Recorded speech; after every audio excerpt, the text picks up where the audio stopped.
loved to play sport. Used to eat it, breathe it and sleep it like most Australians, young people as such. But my parents always espoused education, and that was never going to be at the expense of any football games or soccer games as such. So, you know, I always had this dream to represent my country, you know, to play at the elite level. It wasn't really going to happen until later on. As you got to hear, I got to represent my country in a pretty indirect and maybe obscure, but I like to think a meaningful way. But it did happen. So, you know, as a student, I was pretty good, but had my eye on the footy and had my eye playing sport, so what to do. But I ended up, before you know it, doing a science degree at the University of Melbourne.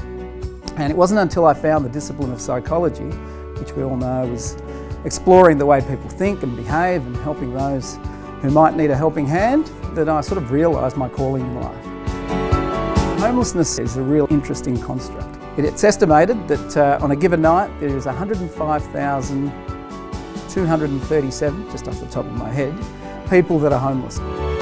In 2006, we're due to go to Cape Town, South Africa. There was a game against Argentina. We're down, now it's a 14-minute game, 2 7-minute halves. It's fast and furious. We lost, I think, about 18-0.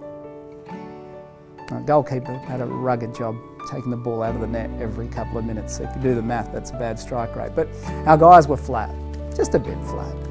So we're thinking, what can we do to pump them up? And we need to do a team building activity, or let's go see some of the sites of Cape Town. Well, some sites, but a difficult site. We went and saw some of the poor townships of Cape Town. And to see homelessness, destitution, poverty in a different form. And our guys, they didn't care about, you know, any drubbing that they lost from Argentina. This was reality, that people are far worse off than them. What a dose of perspective. So we talked about sense of purpose, sense of belonging and support. And the other thing I talk about is opportunities. Now, opportunities do not get given and aren't distributed evenly in the world. That's just how it is. But everybody does get opportunities, and they come in different forms. And it's about individuals being able to identify them, being able to grasp them, being able to take them with both hands. And irrespective of what's happened in their lives, how lucky or unlucky they are, they will have opportunities about how they're going to grasp it.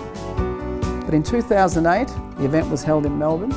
I met a young lady who I ended up marrying. She was a volunteer at the event. So we're lucky to have a 2.5-year-old daughter. And so I leave you with this thought that it really is in giving that you do receive.